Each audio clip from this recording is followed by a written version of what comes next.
One look at the cover of The Weeknd's 5th studio album, After Hours, and you know that you're in for a journey. The red suit, afro, and perpetual nose bandage all tell you that this is a journey back in time, back to the worlds of Fear and Loathing in Las Vegas and Casino. Of course, this look also finds its way into the music. Much of the album has a synthy club vibe, with songs like Blinding Lights, In Your Eyes, and Hardest to Love, perfectly capturing the time period of oversized sunglasses and brightly colored suits. So let's see if we can figure out what makes The Weeknd's After Hours so nostalgic. After Hours is full of retro, catchy melodies, and they're built on a foundation of chords played by synthesizers. Just look at the hit single, Blinding Lights.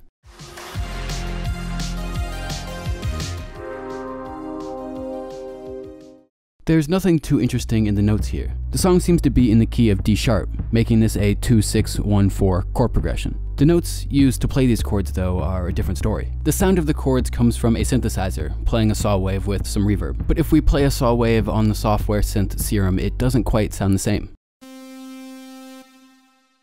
We need to add a chorus effect, where the sound is duplicated a few times with random detune and panning. A common effect on many retro synths, with the Juno 60 having a famously wavy one.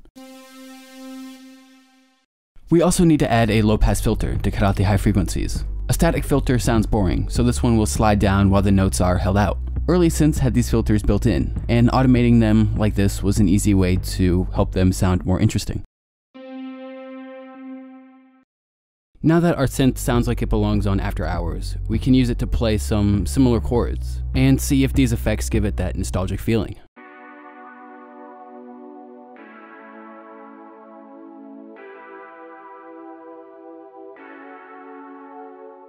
Since this filter removes a bunch of the high frequencies, it also makes room for a lead melody. It's usually played with a similar synth sound as the chords, just higher. Again, you can find a good example on Blinding Lights.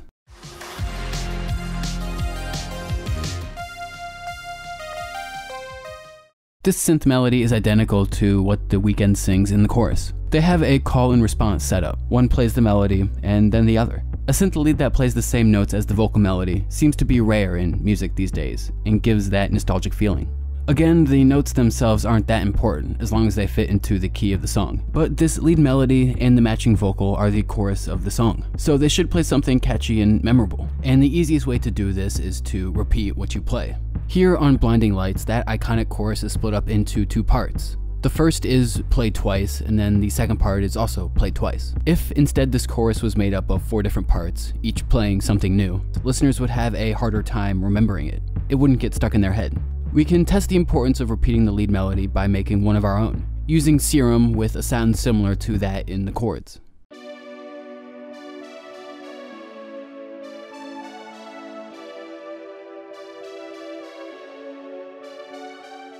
This synth lead plays a melody made up of 2 nearly identical parts. The second one just has a slightly different ending. And I think this repetition, especially spread out over an entire song, would make that lead melody more memorable.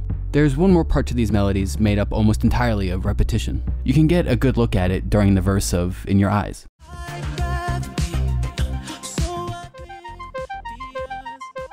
This repetition of notes is an arpeggio, and is an easy way to add movement to a song. Playing repeated series of notes like this was such an important part of the retro sound that old synthesizers had arpeggiators built in just for playing arpeggios. Making one of these is easy. Just take the notes from any chord and play them one at a time. In our situation, we'll take the chord from the root of the song. Since we're in the key of B minor, we'll use the B minor chord and make it a little more interesting by turning it into B minor 7. Since it's the root, it'll sound good played at any point. We just need to split up the notes and play them one at a time with pretty much any synth.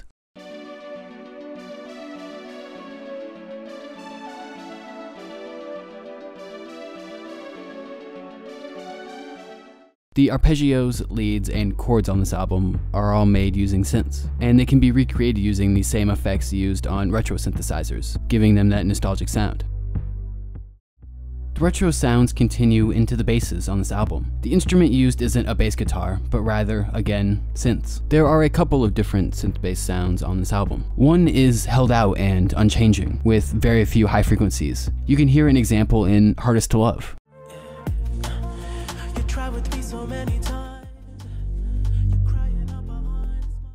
There's not that much going on with this bass sound. It's as if you were holding down the lower notes on a synth keyboard. The notes played by the bass usually fit into whatever chord is happening at that moment, typically just playing the root. It can be made using just a saw wave and filtering out a lot of the high end. We don't have to worry about changing anything while it's held down, since it's the bass and is in the background. Here's one using Serum, a saw wave, and a low pass filter.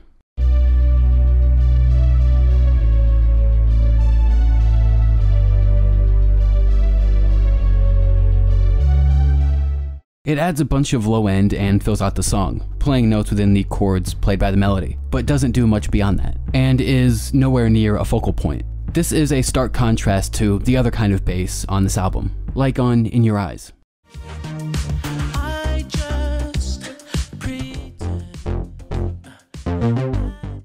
While this bass also comes from a synth, it has a completely different sound. It defines a strong rhythm and makes the song more energetic, but doesn't provide that constant low-end fill of the other, more subdued bass. We can make a bass like this, again using Serum, by starting with a saw wave, and even adding some white noise and distortion for more high frequencies. We just need to add a filter that comes down and immediately removes all these high frequencies. It is a bass after all. For the most part, this percussive bass plays the same notes as the held out one. There's just added hits on the offbeats, and more variety on the transitions. If we play a new bass line with this bass we've made, you can really hear the difference in the mood these basses set.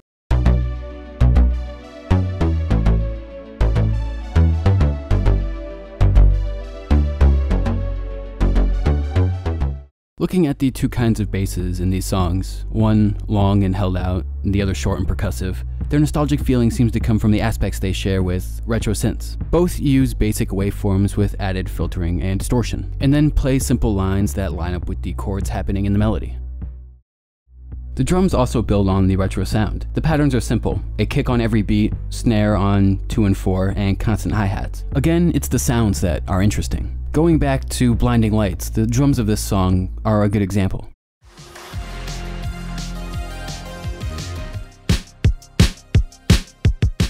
The kick drum lacks any reverb or live sounds, seeming like it came off of a drum machine, a common source of drum sounds in the 80s, which is probably one of the reasons it sounds so retro. The snares here sound a little more complicated than just grabbing a drum machine sample. Recreating these snares starts with a normal sample of a live snare drum.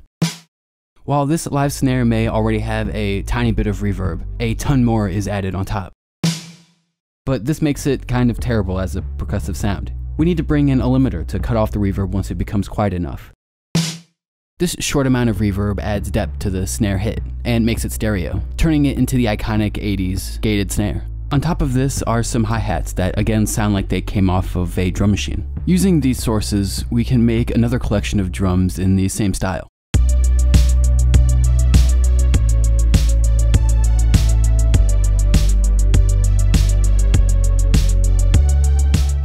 Having gathered up a collection of drum samples that sound like they could belong on After Hours, it seems that the classic sources of these sounds give them that nostalgic feeling. The kick and hi-hat could have come off of a drum machine, with patterns that could have been even programmed on one. And the snare has a series of effects turning it into the classic gated snare, used throughout the 80s.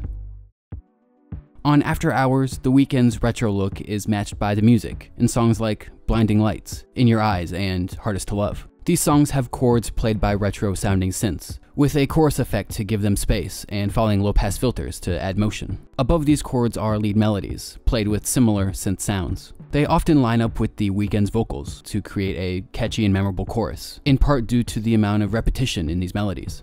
The basses on these songs come from synths too. They could be long, held-out notes played at the bottom of the keyboard, or short percussive ones that bring energy and rhythm to the song. Either way, the notes they play just need to line up with the chords happening in the melody. The drums wrap up that retro feeling, with a classic gated snare and kick and hi-hat that sound like drum machine samples. Hopefully, this reveals some of what makes The Weeknd's After Hours so nostalgic. Thanks for listening. Leave a comment and let me know what you think makes The Weeknd's After Hours so nostalgic. Make sure to subscribe to Sound Selection on YouTube and follow on Instagram.